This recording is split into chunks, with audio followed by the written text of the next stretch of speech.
Hello everyone, and welcome to another episode of the Daily Gwei Refuel, where I recap the latest news in the Ethereum ecosystem. I'm your host, Anthony Sassano, and today's the 8th of February 2022. Alright everyone, let's get into it. So, you guys will know by now about these two popular misconceptions when it comes to the merge, and I just put this tweet out before, so gonna just kind of rehash this a little bit today for possibly any new kind of like viewers or listeners out there. But I basically put out this tweet where I said there's currently two popular misconceptions surrounding Ethereum's transition to proof of stake, aka the merge. Number one is all staked ETH is unlocking at the time of the merge, and number two is the merge lowers gas fees on layer one. Both of these narratives are completely false. Now, long-time Daily Gwei Refuel kind of listeners and watchers will know exactly what I'm talking about here, but just a quick refresh for people who don't. The withdrawals for the staked ETH on the Beacon chain aren't actually being enabled until at least 6 months after the merge. So if the merge happens in June, you can expect to see the withdrawals enabled November, December, the earliest. They could even push into next year. It just depends on a bunch of different things, got to do with the core dev process and the EIP process from there. And the second thing here is that the merge lowers gas fees on layer one. As we all know, if we know about the modular Ethereum scaling roadmap, the merge does not lower gas fees on layer one. It has nothing to do with gas fees at all, actually, right? Because proof of work, proof of stake, it doesn't matter. These are consensus mechanisms. They don't really have anything to do with kind of like lowering fees or anything like that, despite what you may have read. So yeah, the merge is not lowering gas fees on layer one. Now, I want to talk about more about point number one, because there's a lot of confusion around this point, right? So right now, let's take a step back, all the way back to kind of like the bare minimum, the bare minimum information you need here. So right now, there is, 8 or 9 million ETH staked. I can't remember the exact number right now, but there's something like that staked on the Beacon chain. Now, currently that is a one-way bridge where you stake your ETH, right? The ETH gets put into what's called the deposit contract on the Ethereum 1 side, or the execution layer side as we're calling it. And then it basically transfers that across burns it on the ETH 1 side and then issues you that ETH on the Beacon chain side, and then you can stake. If you want to stake on your own, it's a 32 ETH minimum. If you stake through someone else, then like a third party, they will put that ETH into the deposit contract, because that's the only way you can enter staking. And every single validator that gets spun up has to have 32 ETH at least associated with it. Doesn't matter if you're staking with an exchange, a service provider, on your own, it's the same thing. It's just that the way service providers and exchanges do it is that they allow you to stake less, but they pull it together, right, as a staking pool, and they still put that 32 ETH per validator in to get that spun up there. So that's kind of like how you get into staking. Now, there's on top of that and kind of like associated with that is what's called the deposit queue. And there's also going to be the withdrawal queue, but that's not currently in place because that only comes when we have withdrawals. So the deposit queue essentially is a maximum amount of kind of like ETH or I guess like validators that can be spun up a day. Last time I checked, it's around 30,000 ETH that can actually be deposited every 24 hours from the deposit contract into the Beacon chain, essentially, or process, I should say, is the better word there. So there is a limit. You can't. It's not like you could stake 1 million ETH today and then be earning rewards on that 1 million ETH like right away. No, that doesn't work like that. It's limited to about 30,000 ETH per day. Now, the same is true for the future withdrawal queue. So, for example, obviously when withdrawals are enabled, all of that ETH is eligible to be unlocked. And some of it will be unlocked and unstaked and kind of like withdrawn and maybe sold on an exchange. But again, only 30,000 ETH per day. And I actually have to double check on this because I think the deposit and withdrawal queues are actually shared. But I have to double check on this. I'm not 100% sure. But I guess my main point is that there's still a limit here. It's not like that 8 or 9 million ETH. There's probably going to be more by that point. But it's not like it can actually just be withdrawn all at once and then sold on an exchange or whatever, and we have like a massive dump. That's not going to happen. And the reason there's that queue is for security reasons. Like you can imagine how disastrous it would be if all the ETH, or even like a large majority of the ETH, was able to be withdrawn at once. Those validators go offline. The chain would basically halt if enough went offline. So that's done for security reasons. Same with kind of like the deposit contract. That you have to actually verify. You have to let blocks kind of like confirm over time to verify that everything's working smoothly. So there are limits in place. So even if the staked ETH was unlocking at the time of the merge, it would still be the same situation where there's a limit to how much ETH can actually be withdrawn each day, and thus there's a limit to how much can actually be sold on the market each day. So I think that a lot of people don't understand this, and a lot of people think that it's a bear case, saying, oh yeah, we're going to have like a massive run up to the merge because the narrative, and then as soon as the merge happens, it's going to dump really hard because all this ETH's going to hit the market, when that is just not true at all. This isn't even a matter of opinion, it's a matter of fact. So I think that understanding those dynamics, as I was talking about yesterday with regards to the proof of stake and the merge and how that's extremely bullish for ETH, that plays into it as well. So that's point number one. And then I briefly mentioned point number two before about the merge not lowering gas fees. This is a very perverse narrative. I think this is way more damaging than the first narrative. I think this one's going to persist until the merge, and then people are going to realize, okay, well, the merge didn't lower gas fees. What is this? And they're going to think that it's a scam, or think that they were promised something that they weren't.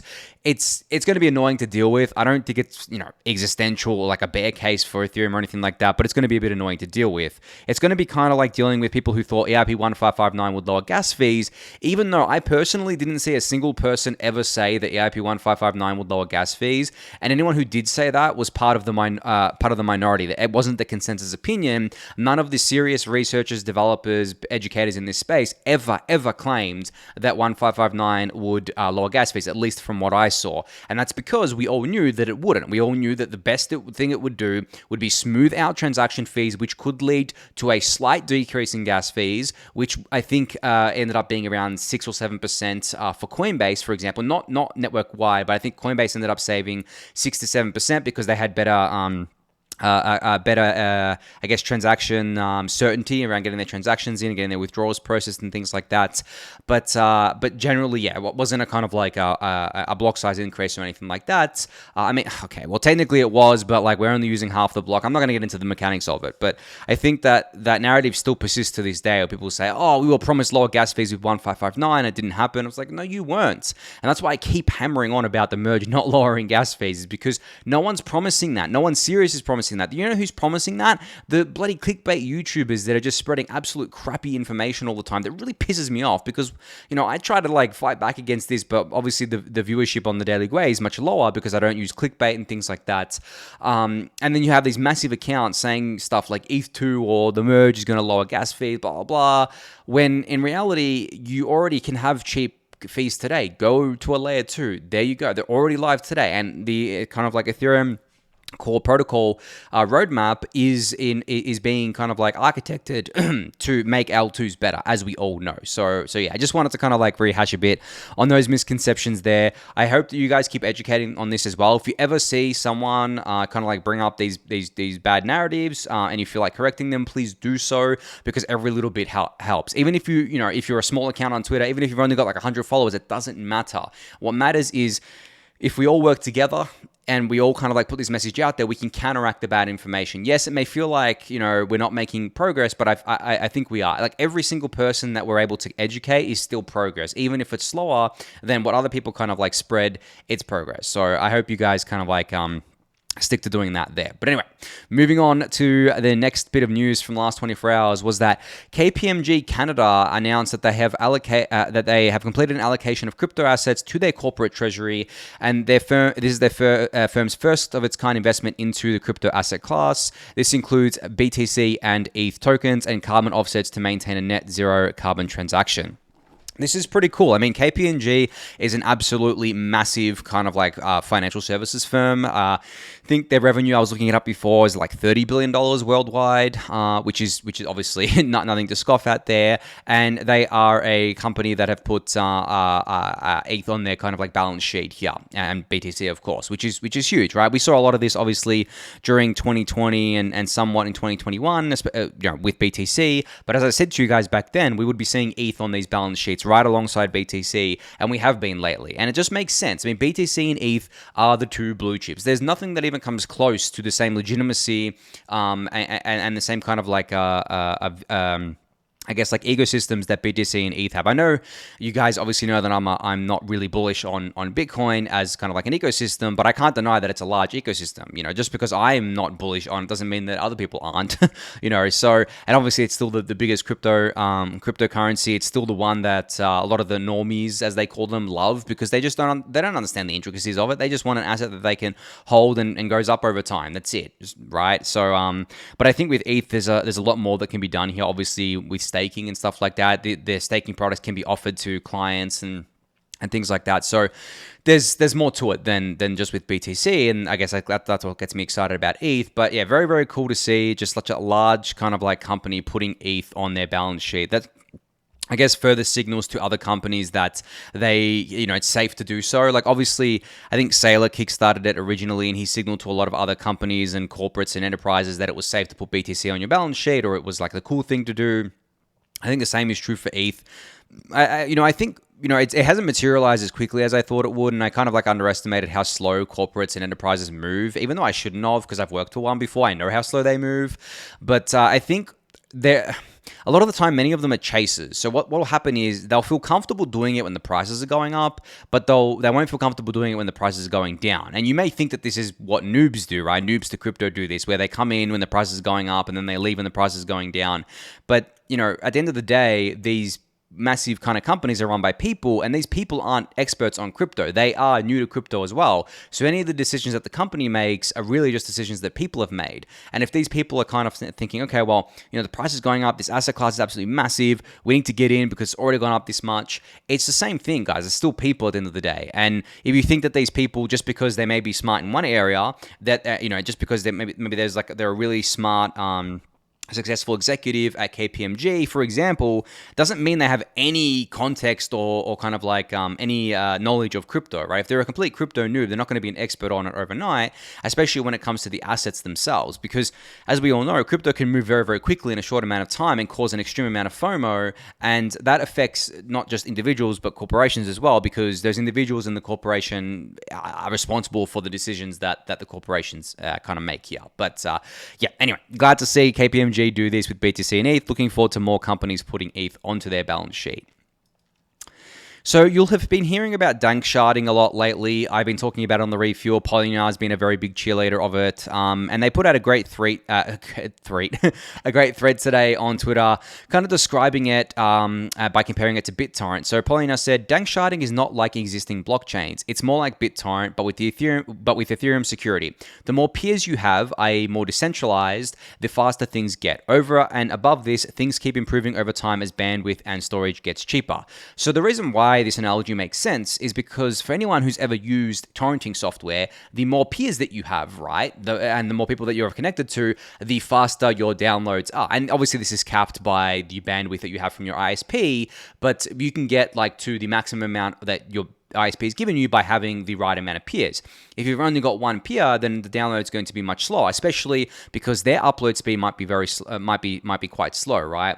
So if you have like a many more peers, your download's better than it would be otherwise. And this is the same is true for sharding in the Ethereum context, because as I've explained before, with Ethereum post-merge with validators, the more validators we have, the more shards we can have, which means the more capacity we have for layer 2s, which gives us obviously the kind of like more scalability and the cheaper fees there. So I think it's a great analogy. And then Polynya goes on to say, Tezos, Celestia, Polygon, Avail are also developing similar solutions. There's growing awareness around rollups, but there's work to be done on information about what pushes rollups to being nigh infinitely scalable with decentralization. It's erasure-coded, DA or data availability proven data layers. I see too many very important people still thinking there always be a trade-off between decentralization and throughput, hence antiquated metaphors like cities and skyscrapers. Quite the opposite. The most decentralized data availability layers will host the highest throughput on rollups. So I mean, Polynya is basically telling us that, like, we need to stop thinking that blockchains are inherently less scalable the more decentralized they get, because we've flipped that on its head. As I've explained to you as before, we flipped that on its head with the Ethereum kind of like modular approach here, with being able to kind of like scale via layer 2, keep layer 1 decentralized, and the more decentralized it gets, the more scalable the layer 2s get, which is the biggest breakthrough in, I think, blockchain since Bitcoin was invented, to be honest. Like, I think it's that big, and I don't think the implications of that have been kind of like understood by most people in the ecosystem. Everyone chases things like, layer 2s. I've been talking about them for so long. And now, just over the last maybe 2-3 months, people are finally waking up to layer 2s on Ethereum, being like, okay, these things actually work. And that's because they can use them. Like, I totally get it. If you're being told of something, something is coming, it's completely different to actually being able to use it, because think about the history of kind of like scaling blockchains. Bitcoin had been the Bitcoin ecosystem had been promising that the Lightning Network was going to fix all of the scaling issues since a very long time ago. Like, I can't remember exactly when the Lightning Network was proposed, but it might have been 2013 or 2014, and it still hasn't materialized into anything. And people actually compare Ethereum Layer 2 to the Lightning Network, which is obviously a silly comparison. It doesn't make any sense to me, especially roll-ups, but people do that. So I think that if you look at the past failures, which, in the Lightning Network is a massive failure in my eyes, to this point, maybe it isn't in the future, but to this point it has been, people will see that and they say, okay, well, there's these ETH guys talking about layer 2 scaling. We've already heard about that from the Bitcoin guys for so long. We'll kind of like, we'll believe it when we see it. And that's exactly what happened. People are using it. They're realizing that it is not just bullshit anymore. It's actually, it's not just bullshit. It's actually real. And kind of like, I think that's what's changed the narrative there. And I think I mentioned this, that the two major things that would change the narrative is these things actually going live and their tokens, essentially. And obviously, the tokens are coming soon. I don't know when, of course, but we'll see how that shakes out there. But yeah, great little analogy from Polynya, kind of comparing danksharding to BitTorrent here. So another major exchange announced support for Arbitrum today. So FTX now has a deposit and withdrawal support for the Arbitrum 1 mainnet. I'll be honest, guys, I did not expect them to do this quickly. Like, I've actually been blown away by how quick Binance and FTX have supported Arbitrum, obviously in Ethereum Layer 2, when obviously FTX has a major stake in Solana. They are huge benefactors and huge ecosystem investors in Solana, and Binance has a huge stake in BSC. Both of these networks are Ethereum competitors. But I've been proven wrong here. I didn't think it would happen this fast. You can probably find a Refuel episode where I said that I didn't think it would happen this fast. And I'm disappointed by Coinbase for not doing it fast. I mean, they announced back in late August of 2021, that they were working on integrating Ethereum scaling solutions, and they haven't even integrated the Polygon POS chain yet, which is actually easier than the Layer 2s from a technical and integration standpoint. At least that's how I kind of like, at least I think it is. They haven't even integrated that yet. So it's been like, 6 months since then, whereas FTX and Binance have both integrated Arbitrum 1 now, which I'm sure other Layer 2s are coming, and there's other major exchanges that have integrated with Arbitrum as well, such as Bybit and Hobby. So yeah, I really am disappointed that Coinbase is dragging their feet here.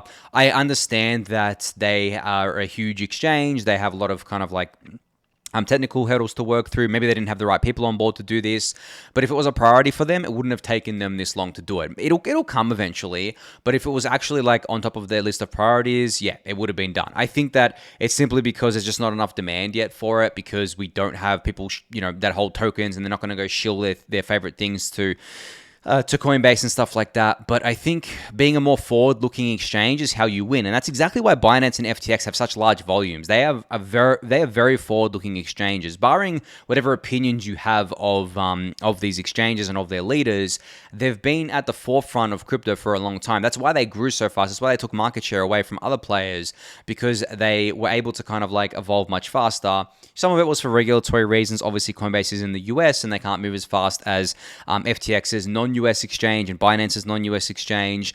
But at the end of the day, there shouldn't really be any regulatory hurdles around supporting Ethereum's Layer 2s or scaling solutions, because it's the same thing as supporting a Layer 1 blockchain, because you're just withdrawing assets to on-chain, right, at the end of the day. So hopefully they do it soon, because honestly, I think having Coinbase on board is a bigger win than FTX and Binance at this point in time, just because I think Coinbase has more customers, especially more newer and retail customers who are much more sensitive to fees than maybe FTX and Binance users are, because a lot of them are traders.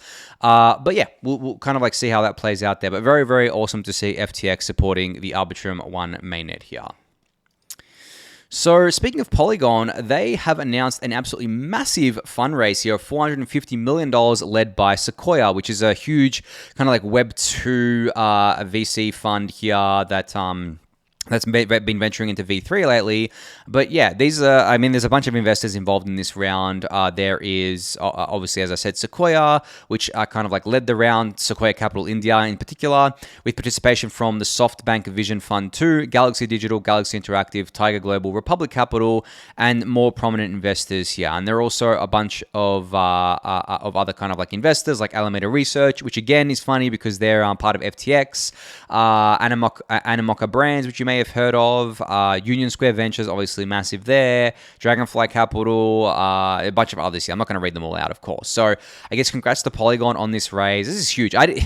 It's crazy like how far Polygon has come. I put a tweet out actually, I think today, where I said, you know, Matic, which was what Polygon was before. I mean, obviously the token is still called Matic, but like Matic rebranded to Polygon. But when they were Matic Network, they've been around for a while, and they were this scrappy Ethereum scaling startup. No one really knew what they were doing. You know, people, they were kind of like, okay, they're doing plasma stuff, but we don't really understand it. You know, what can we use? What can we do? And I'll be honest, until I started kind of like getting more involved, obviously, and coming on board as an advisor, I wasn't even aware of like what they were really doing. But then when they, you know, kind of saw the Polygon vision, I was like, holy shit, this is going to be massive. Like I knew it from back then. I knew it was going to be huge because it was just such a beautiful vision for Ethereum, like a whole scaling suite, a whole scaling ecosystem. And the team, I mean, they're just like juggernauts, really. And in my tweet, I said that. It's like they went from the scrappy little startup that was Matic to this absolute juggernaut that is Polygon, now raising a shit ton of money, acquiring, you know, these ZK teams for a crap ton of money, having a massive market cap, all this sort of stuff. It's just the biggest glow up ever, as I said in the tweet. It really is quite amazing to see how it's all played out. And it's not just about kind of like the market cap and the money that they've raised and stuff like that, but it's also about the tech that they've brought to the table. I mean, the POS chain obviously is, is the least interesting thing that they have going for them because it's just an EVM chain. But the thing is, it's helped us get to a point where, you know, we had that before we had rollups, so people could experience cheap Ethereum on a socially aligned kind of like chain, like the POS chain with Ethereum, instead of going to one of the more hostile kind of like ecosystems out there. And as far as I know, the Polygon POS chain still has the most users out of any EVM chain, even Ethereum layer 1 at this point in time, which is pretty cool. And then obviously they have all their roll-up solutions coming, all their kind of like ZK stuff coming. They have their data availability stuff coming. They have the SDK, and there's so much going on, right? They have their sovereign chains and side chains and all that sort of stuff. So they've just kind of like, I mean, and mind you guys, they only rebranded or kind of like pivoted to the Polygon vision at the start of, or I guess like late 2020, early 2021. It has only been a year and maybe 2-3 months at most. And they've done all of this. So when you really zoom out and see that, that's when stuff gets extremely crazy, right? And you know, the market has obviously kind of like rewarded that. I believe when I think back then when I signed up to be an advisor, I think the Matic token price was like 2 cents or something like that. And now it's what, $2? So obviously the market has rewarded them for all this growth as well. And they really set the playbook for L1 incentives too, because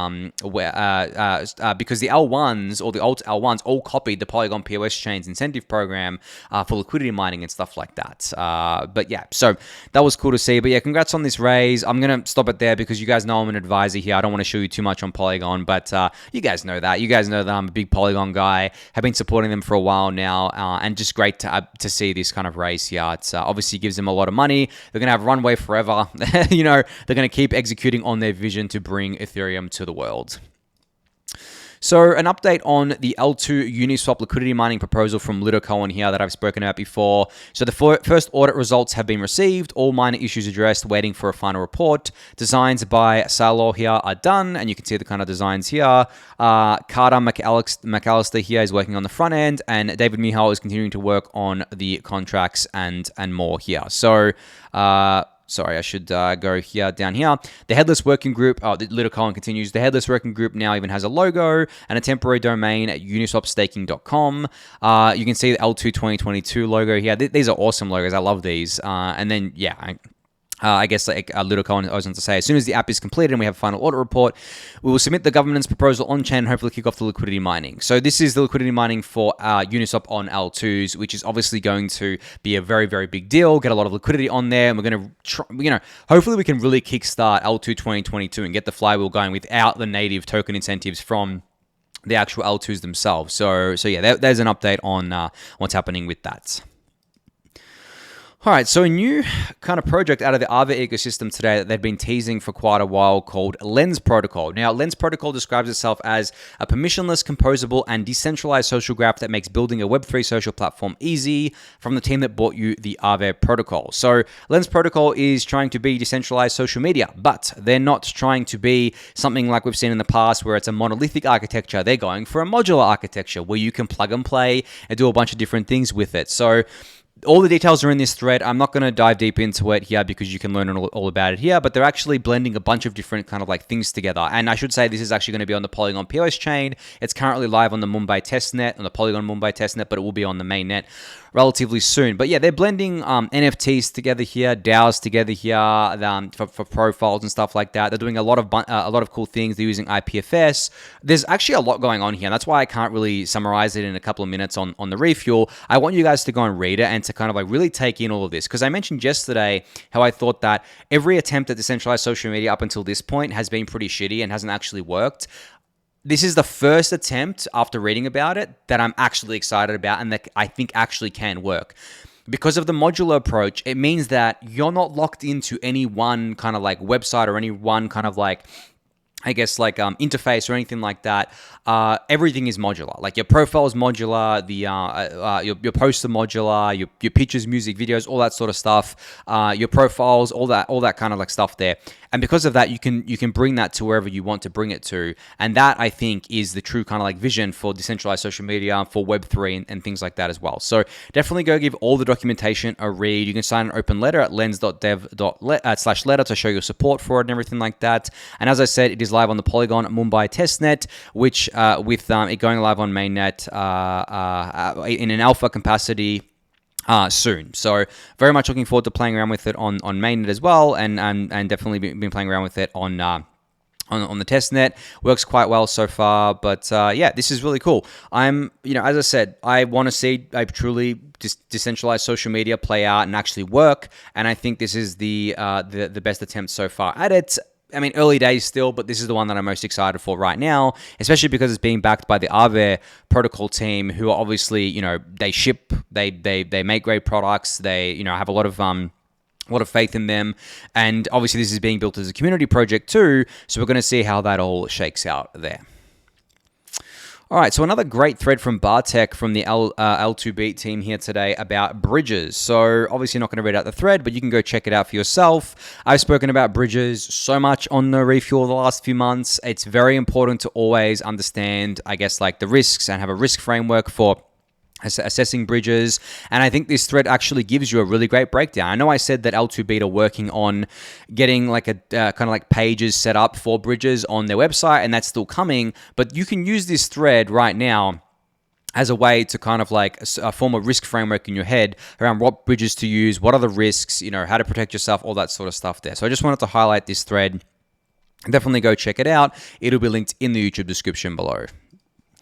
All right, final update here. So Set Protocol announced today that they have released their Perpetual Protocol integration on Optimism. So this follows obviously the recent Optimism deployment that Set did and plans to enable innovative structured products on Layer 2 ecosystems. So you can go here. There's a kind of like blog post that's been posted here with Set Protocol kind of like integrating with Perpetual Protocol and all the details about that. Obviously, Perpetual Protocol has been very popular in the past, and so has Set, and I'm biased maybe because I worked at Set, but yeah, if you want all the information about that, definitely go check out the blog post here because there's kind of, I guess, like links to different things going on and all that sort of stuff as well. And then you've also got kind of like an index that was launched called the Soluna AVAX index, which is funny because this is an L1 index that's on L2, and it's being it's being powered by Galleon DAO and Beverage Finance as well. So there's a lot of different integrations going on here, a lot of partnerships happening.